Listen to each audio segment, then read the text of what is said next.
All right, this is session number 93.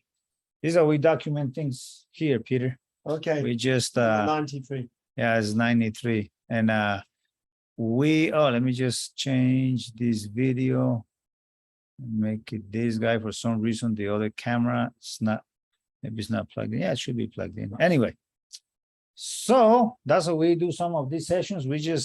We have something we're working on, excited about, and then we just record it, document. You just made my forehead orange. Yeah, like my shirt. Yeah. Okay, so later today we recorded session number 92, where you kind of showed us about packets. Yeah, we yeah. discussed a lot of stuff. We talked about 6E, but I didn't have the AP on. I didn't have time to go and buy some device with a 6 gigahertz radio. So in the afternoon, I went and bought one. We were buying medicine for your daughter, and I was running errands. And then I was at Costco and saw this computer.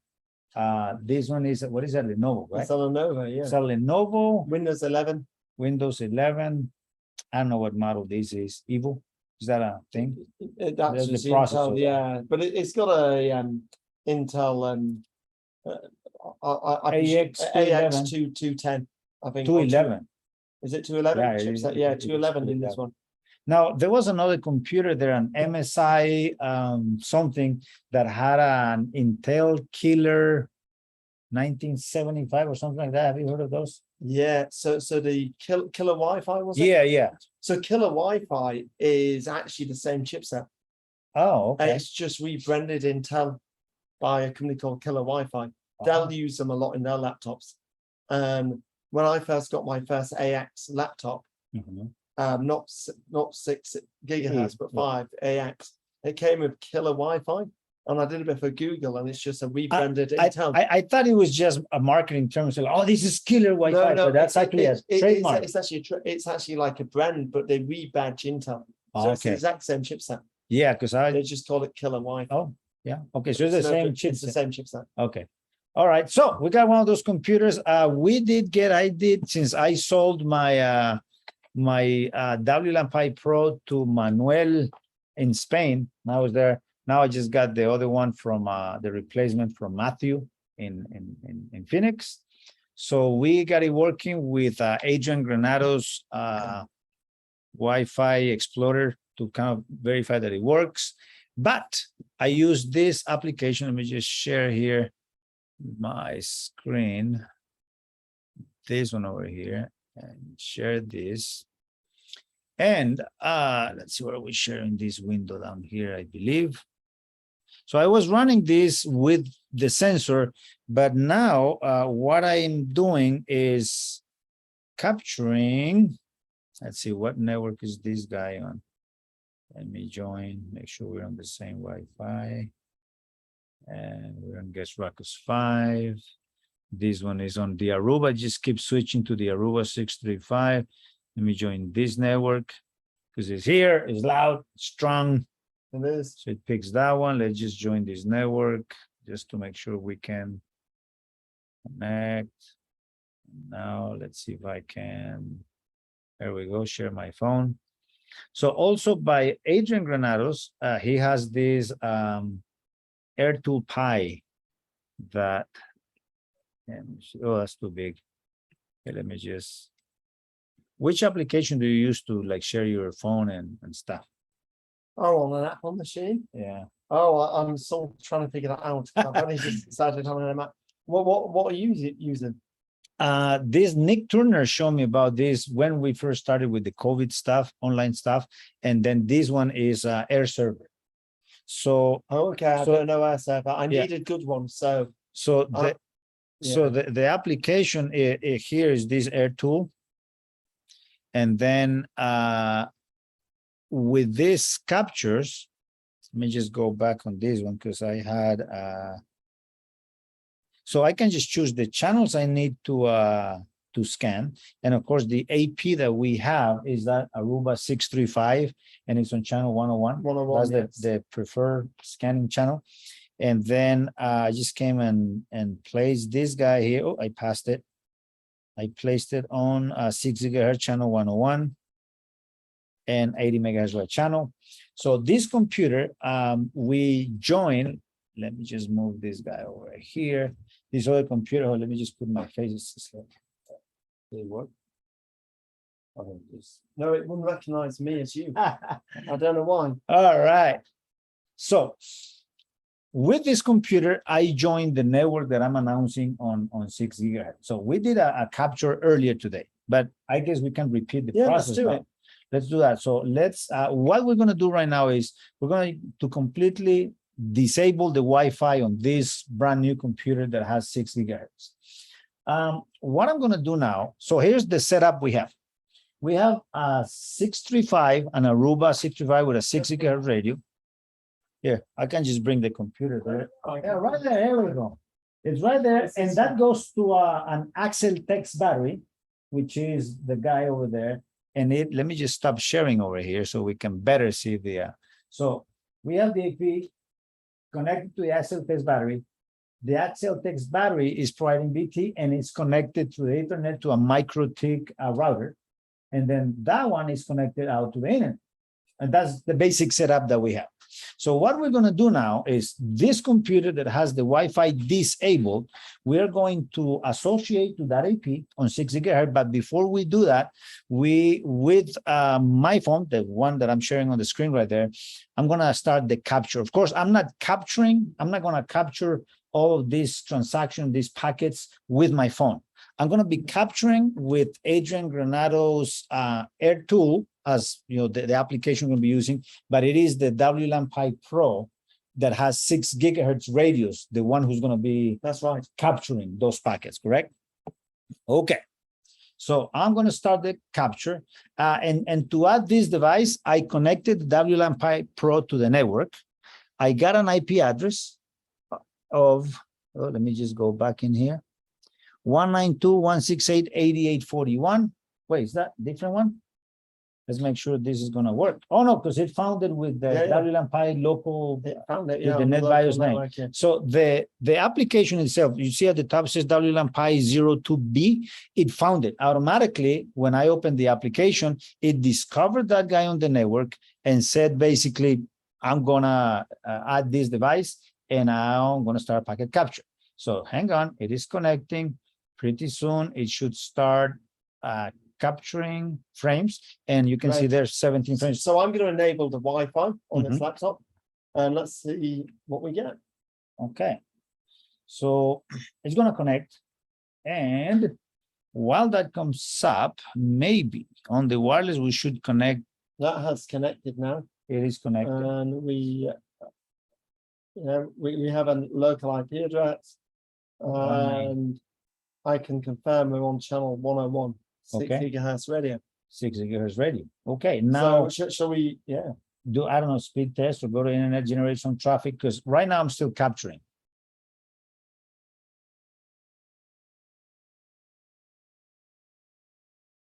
Okay, and it's just going to speed test. I'm not sure we have internet actually. Oh, I wonder if we have to still do some settings on that router. But anyway, but we captured what we needed. We captured what we needed. Yeah, so, we captured about 2,500 frames. Okay, so let me stop this capture. There we go. Now I have 2 captures in here. One of them was done at 11:07. The other one 11. You see 11:41 already? Man, it goes fast, huh? So it's the second one down there. I'm going to select the one. Actually the top one at 11:41. I gotta select and then select this guy, and then all the way at the bottom, I don't think you can see it on the screen, but here at the bottom I have a little blue square with an arrow up. That's like share, and what I'm going to do is send this to my computer. Waiting and going. Come on, Apple. Fine, I'm going to send me an email then. Oh, I'm clicking there. Of course, it's not going to work. No, you got to click on your phone. Gotta tap on my phone. Come on. Oh, here we go. I think it just came. This is late, and we both had a glass of wine to drink. So you know. So here it shows up the other capture at 11:41. So I'm going to open this guy and bring it down to this screen. And Peter, I'm gonna let you drive. Let me just bring this guy I'd love to this. We can maybe swap seats. Yeah, absolutely. I'm gonna bring this guy down here because you're not qualified to move a window from one screen to another. From one screen to another. There we go. So let me make it just that side. Let me get this out of the way. And Peter, it's all yours, my friend. I'm gonna move this and I'm gonna get out of the way. I'd love to. Can you connect your iPad to the session? Absolutely. I'm going to use that in a second. Yes. But to begin with, Oh, wait. I think we gotta start sharing our screen. Wasn't I sharing the screen again? Oh no. no. That's horrible. I think I just explained a whole bunch of things that didn't show a thing. Okay, very simple. Let me just come back here. Are we sharing the right screen now? Yeah, we're sharing this screen. But Good. let me find the air server again. You've just been showing everyone. Oh man, that's what happens when you're doing stuff at midnight. Okay, so right now that the screen is being shared, we have the WLAN Pi 2B, which is Adrian Granado's application using the WLAN Pi Pro's 6 gigahertz NICs to capture. So I set it up on 6 gigahertz, channel 101, 80 megahertz. Then you joined that AP and I was capturing all the traffic. Once it was captured, then I came over here and it shows the 2 captures I have. And the one at 11:41 p.m. is the one we just did. Yep. So I went to selected this guy, and then at the bottom it has a share button. I send that to my computer, and then now I am on the computer. So that is that we've got it here. And now let me get the iPad ready and disconnect. So while you get the iPad ready, let's have a look at what we've got in its capture. I'm going to go past all the initial beacon frames to when the client connects, and we're using this guy here, which is the Intel. It's the one that ends OC4F. That's the MAC address of this new Lenovo laptop that we've literally brought today. And one of the first things I want you to notice, if you're used to looking at connections, is how many authentication frames you've got. We've got 1, 2, 3, 4. And then earlier today, you showed us there were just 2. That was the open system authentication. Normally, there's just 2 open system authentication. So what's going on? Well, first thing to realize is we're 6 gigahertz. And in 6 gigahertz, one thing that is stipulated is you have to use WPA version 3, not version 1, not version 2. And it's mandatory. It's not mandatory. It's not optional. Yeah, it's not optional. Yeah. So that means this is a pre-shared key network, which we set up.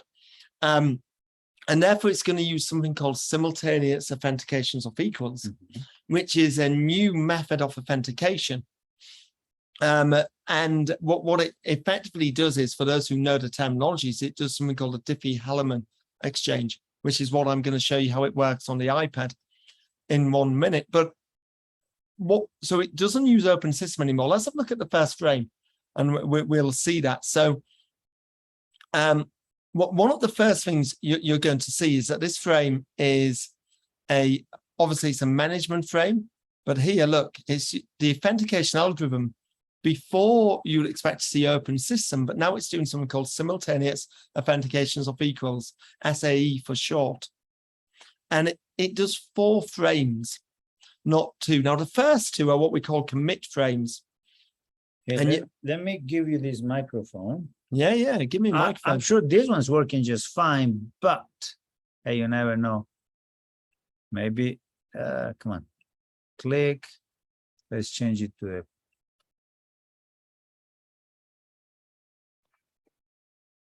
beautiful.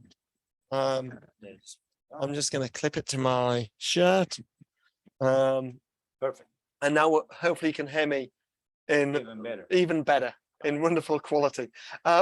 So we've got 4 frames. Now I'm going to explain how Diffie-Hellman works. That's why I asked Fanny to use the iPad.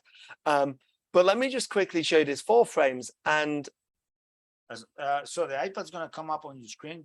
You can just minimize it or just click on the. Yeah, brilliant, perfect. So we'll move to that in 1 second. But 4 authentication frames. The first one comes from the Intel client to the AP. And it is what we call, if we just look down in here, it says, so it's a commit packet and it sends some strings. Now I'm going to, these are not going to make much sense, but I'm going to explain what they are. They're numbers. Okay.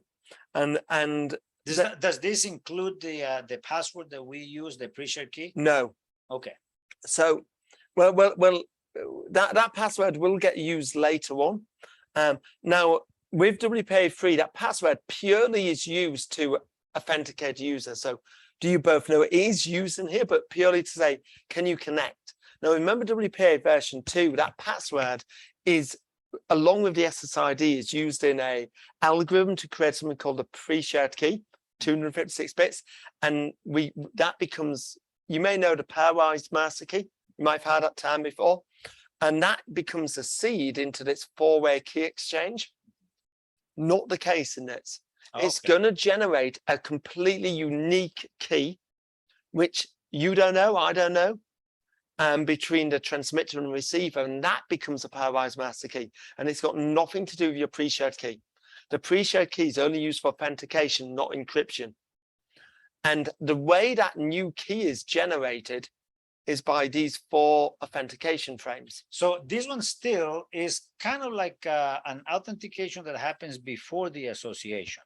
So yeah. no that one X or anything happens here. This is no, but it's generating a pre-shared key, okay, which nobody else knows. Okay. So and why that's that important is, remember with pre-shared key, if I capture these 4 keys, what can I do? Oh yeah, you can do decryption. I can decrypt it. Yeah. Not so anymore. Okay. Because it's not using the pre-shared key to do as the input to this process. It's using another key, and that key is generated through these 4 packets. Okay. Using a Diffie-Hellman exchange. So that's why WPA3 is more secure. Yeah. So let me explain how Diffie-Hellman works. Okay. So let me go to the iPad. Let me bring up this page. Work. There we go. What's your favorite color, Pete? Oh, I'm going to use lots of colors on that. Okay. So let me make this bigger. So can I have this widescreen? Yeah, put it sideways. Oh, it's sideways, right? No, can I make the page wide? Yes. I have to figure out how to do it. What are you using? Oh, you are using it. So Node shelf, yeah. Yeah, that's what I use. So I think you can create one and you say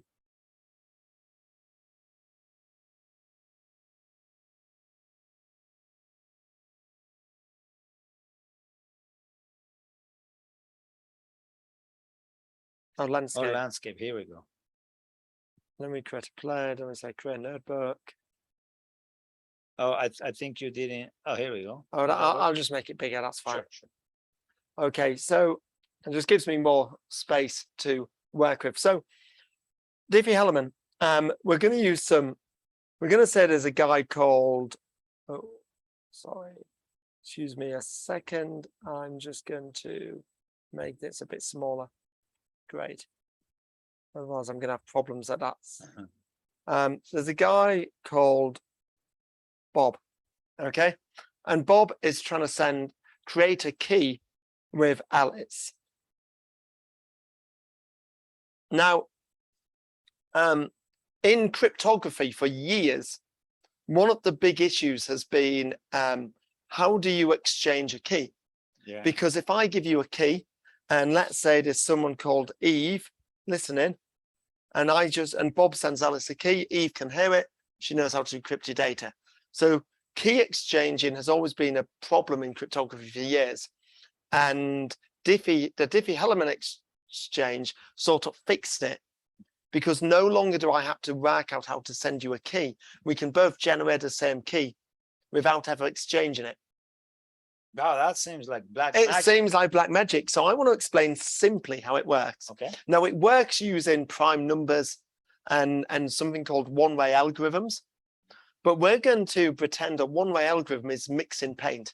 Because if you take 2 colors of paint and mix them together, there's no way of separating those colors back out, is there? You can go back to 2 pots of paint once you've put them together, mix them. And that's the same as a mathematical one-way algorithm. Okay. So this is the way it works. What happens is, let's say Bob wants to sad it, and he has a pot of paint. And that's his pot of paint. And we're going to say, just for, let's pick a color. Let's say he picks it blue. So we've got a blue pot of paint. Now, this is his public key. So he can send this to other people. So he's going to send a blue pot of paint to Alex. Okay. And Alex now has a blue pot of paint as well. Mm-hmm. And Eve has had its packet. So guess what? Eve knows it's blue. Knows it's blue.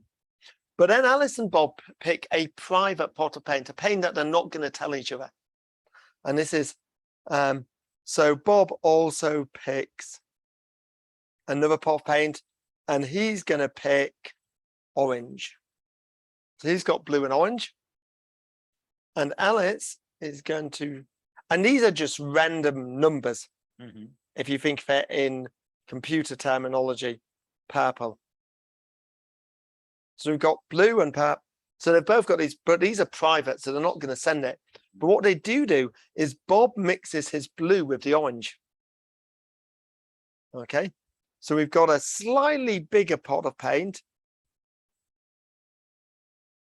And I don't know actually what color blue and orange would make, but let's say it makes, pink. I know it doesn't, but let's say it does. Yeah. Okay. So this is now blue plus orange. Mm-hmm. And then Eve is going to mix blue with purple. And she's going to create a bigger pot of paint. Okay, which is going to be blue plus purple. And let's say that is going to make, I don't know, green, for example, because I've got it here. So they've both got these 2 new colors. Yeah. Okay. And then Bob sends his mixture to Alex. Mm-hmm. So now Alex also has blue plus orange, okay?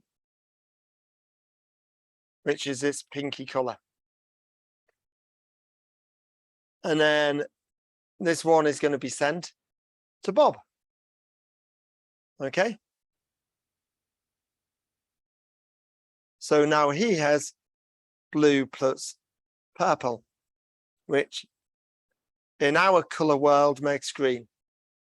Now, you might think, well, actually, Eve also has those colors, and she does. So she has 2 big pots of paint. She has one which is blue and purple, and one which is blue plus orange. Okay. So she has this green one, and she has this pink one. Now, here's where the clever bits come. So what happens is Bob takes the blue plus purple, and he's going to add his private orange to it. So we get a really big paint plot, which is a blue plus purple plus orange. And we're going to say that is going to make, what color have we not used? It's red. So that's going to make this nice red color. Now, over here, Alex takes a blue plus orange, and it adds its purple to it. So he's got something blue plus orange plus purple, exact same ones. So it makes the same color. So they've both got this new, and in terms of map, it's a number. Mm-hmm. But how does Eve make it? Well, it could add blue to blue and purple, and it'd get blue, blue, purple. No, that's not right. Mm-hmm. It could add blue to blue and orange, but it'd get blue, blue, orange. That's not blue, orange, purple. It could add both of these together, and it would get blue, blue, purple, orange. It's not the right color. There's no way Eve can make this, because it's one way out, can make the same color. but they've never transmitted it, but they've both got the same secret key. And that's the Diffie-Hellman algorithm. And then this is the key that gets used as the input to the four-way handshake. This becomes a pairwise master key. That's the theory behind it, using colors. Yeah. Let's have a look at it in the packets next. Okay. So if I take a look over here, we have got 4 packets. And remember, if I just quickly go back to the iPad, there was blue got transferred. And then there was these keys that were transferred, but there's not too much packets transferred. And that's what we see going on here. So the first thing, and we see it in what's called 2 commit packets. So the first packet is from the client to the AP authentication. It's using simultaneous authentication of equals. And we've got a commit. Okay. And then we've got these numbers sent. That's some of this paint. The blue packet. That's a paint. And here in the next one, we get another commit, and it's again, it's the same blue paint, but then we get the mixtures in these next 2 packets, and we get so let me just make sure I'm just showing you the right packets here so I can see it all. So here we get confirm packets, and again, confirm packets, they have this long number, and the same thing in this one. Now, without going into too much detail, what those 4 packets basically have done that Diffie-Hellman exchange. They've generated a unique pairwise master key only known to the transmitter and receiver for this association, no others. So if I move to another AP, it does it again. It does a different one. Yeah, and then that's the seed to this 4-way handshake. It does a 4-way key exchange, and you get encrypted data. So at one point, because I put, but you can decrypt this now. Oh, because with pre-shared key, you know the pre-shared key, which is a seed.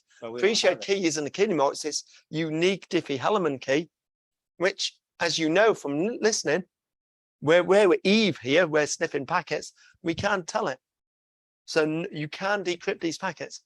It's impossible. Now, do you think hackers are going to come across it and find a way? I don't think so, because Diffie-Hellman's been around for years.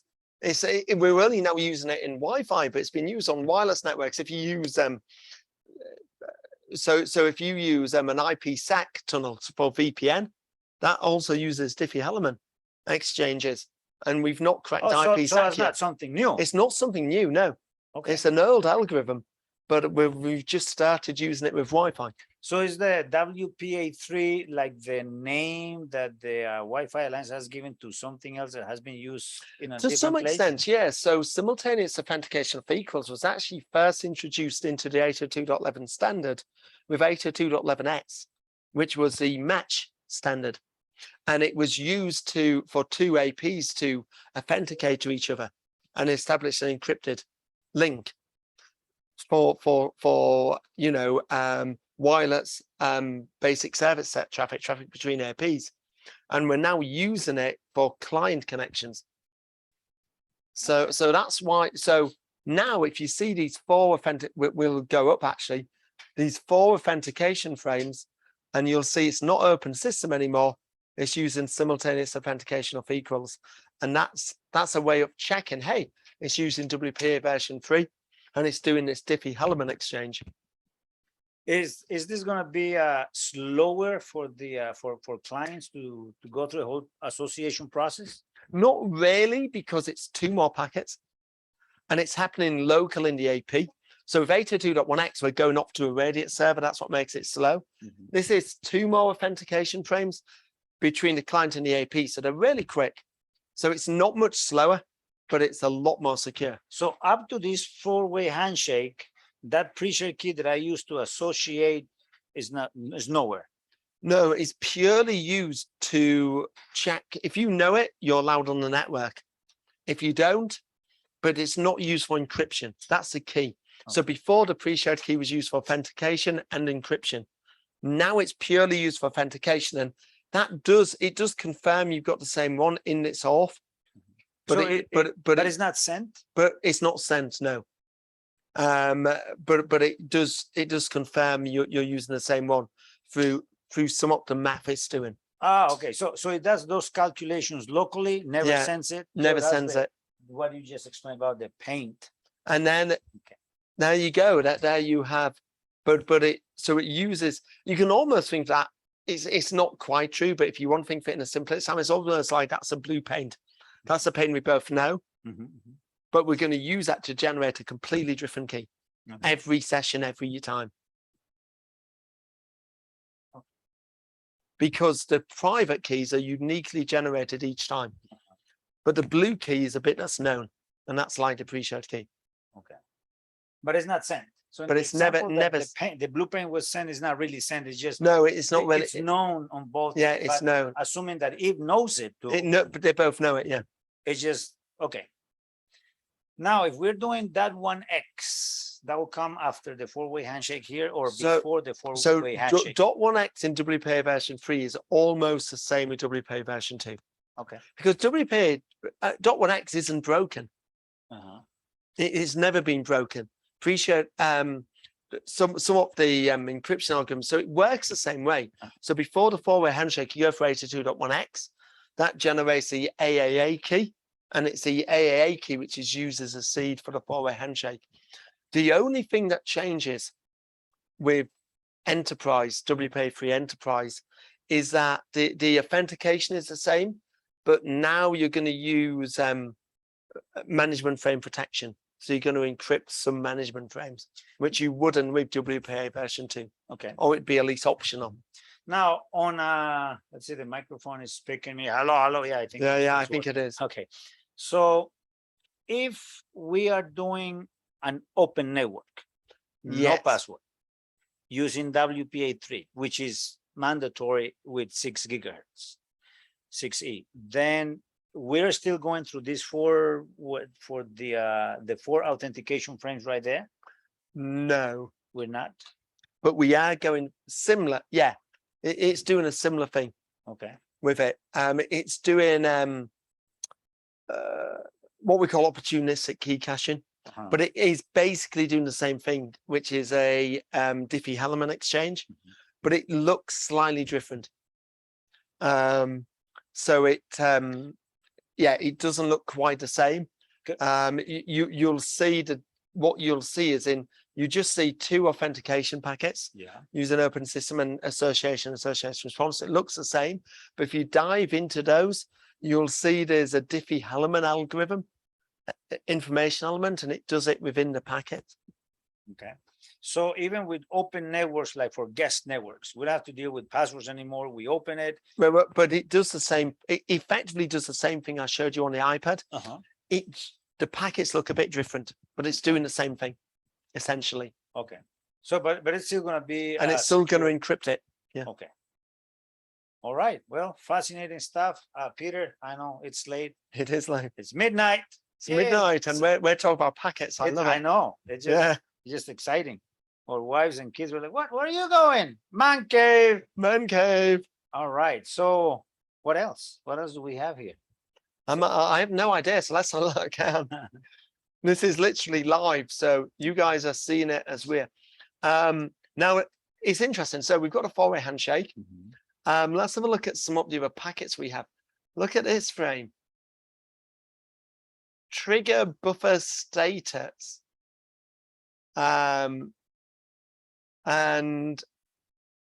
it'll be for HE. It is for HE. So it's triggering a multi-user frame. Basically allocating resource units to multiple clients, but we only have one. But we only have one, but it's still doing it. Still doing it. Because if it's enabled, it'll do it. And it's triggering it, and it's saying which association ID it's triggering it from. And it's saying the RU allocation. So it's got 99.6 tones. Wait, that's Yeah, 160. No, it's not 180 megahertz wide channel, right? So it's saying, hey, you've got the whole channel. Yeah. You can send the packet because there's one client, so you can give it There's the whole only channel. one, yeah. So And we've done some I've shown him from from HE captures before, like multiple clients yeah. connected, and then it allocates 26 on a 20 megahertz wide channel. It allocates some 13 resource units to one, 26 to another, and so on and so forth. But since there's only one client, 80 megahertz wide channel, so like you have it all. have the whole thing, yeah. But it still allocates it because that's what it's doing. Now this is interesting. You'll often see that. So following the association, you see some action frames, and you'll probably see this most captures. Now this first one comes from the Aruba AP to the client. So what is it? Well, I can't tell you. Well, I can, but why can I not tell you? And this is really important because CCMP, what does that mean? That's encryption. Encrypted, it's a management frame, it's an action frame, but in 6 gigahertz, management frame protection is mandatory. So action frames are encrypted. So now you see this action frame, we have no idea what it is. Now, I'm going to tell you what it is. Is it because I can decrypt it on the fly? Yes. Is it because of the sequence? Yeah, it's because I know I've done lots of captures off Wi-Fi, and this is why I'm non-6 gig, and I know what happens. So, and I can also see that it's block ACK. What this will probably be, and I can't say for that because it's encrypted, but it'll probably be an add block ACK request frame, which is the AP saying, hey, client, can I do block acknowledgements with you? And it'll probably be saying, can I do delayed block ACKs? And then this action frame coming from the client to the AP, again encrypted, will be an add block ACK response, probably saying, yes, I can do block ACKs. And then you can see directly following it, we start using block ACK. Instead of normal acknowledgements, which we've got here, we can now use block acknowledgements because we've agreed a block ACK policy. I would love to show you the fields in the block ACK, but I can't because this is 6 gigahertz, it's encrypted. And this is one of the difficulties you're going to get with 6 gig, is that more frames are now encrypted. It's not just data frames. A lot of our management frames, once they're associated, become encrypted too. So packet analysis does become a little bit more complex. Oh, with it 6 does. gigahertz. It does. That inherently means that troubleshooting becomes more difficult in 6 gigahertz. It does. It does. And it becomes harder to where you can look at the action frame and know what it is. It could be any action frame. Now, it's only because my knowledge of protocol that I can pretty much guarantee that's going to be an add block ACK request and that'll be an add block ACK response. Because following that, it starts using block acknowledgements. And I think this one is a pretty straightforward because we only have one client. Yeah. We only have one AP. Absolutely. Yeah. And that channel is like nothing else in 6 gigs. So, but once networks start getting busier with more clients, more. Oh, it'll become really, really hard. And you're going to end up having to like basically filter down to this type of view to be able to interpret it. And filter specifically by MAC address of the clients and stuff. Now, random MAC addresses. That's another nightmare, isn't it? Yeah, yeah. Randomized. Yeah, because it becomes harder to troubleshoot. So a client says having a problem, but what MAC address where they're using now? Generally, a lot of clients, they'll use the same MAC address for the same SSID. And a lot of devices will tell you what that is. So you may have to get customers to go in and tell you what the MAC address is. But it does make it harder. Definitely. So yeah. More trigger frames. Oh yeah, and then we're basically just getting data transfer. So we've got request to send, clear to send, data acknowledgement. That is what we call a transmit opportunity. So one thing you're looking for in the request to send is the duration value. And there's no, I was probably hearing the radio information. No, it's going to be in this packet. So, oh, it's broken. Duration here, 200 and 12 microseconds. So that it's saying I need 212 microseconds to receive a clear to send my data and get an acknowledgement. So it's reserving the medium. So all stations that heard it are not going to transmit. If we look at the clear to send, it's only 152 microseconds because we've now sent a clear to send, so it doesn't need to include. So that's how long we need for the data and acknowledgement. It excludes the the time packet, this packet itself. And so that's how long for data and acknowledgement. And the data frame is only 44 microseconds. Basically, I now need another 44 microseconds to get an acknowledgement. Yeah. And then in a NAC, it's always 0 because it's the end. Sweet. And we're seeing lots of data transfer now, as you'd expect. And I think with this, I am well served with this extra session that we will document. Yeah. And we will have there here. Let me just get loaded on the Wi-Fi Things website. More to come with this because we all have to learn all this. Just keep learning and keep learning. Kind of get discouraging because it starts getting like more complicated, huh? Oh, it does, yeah. So Wi-Fi is not getting any simpler. It's just getting more and more complicated. More complicated. It's why we need more and more experts. Yeah, it's needed. Absolutely. Exciting stuff. Wi-Fi 6E. I got that computer, Lenovo at Costco was like $8.99. I don't know. I think Joel posted about a computer he bought with 6E and it was probably not, it was like $700, I think. Yeah, something like that. But I'm sure prices are going to start coming down and we're going to start seeing more devices, probably phones and stuff. I think, having the computer helps. Many guys in Spain and in Latin America and other places are starting to see 6 gigahertz. What can they, did that break? Yeah. Oh, really? Okay, it's all right. So they're seeing more 6 gig. I know Luis in Spain had an Ingenious 336 or some model. Yeah. So also now we're starting to see phone. Have you seen much or have you deployed any 6 gigahertz stuff yet? I've not deployed any like production 6 gigahertz. It's all been playing in my lab.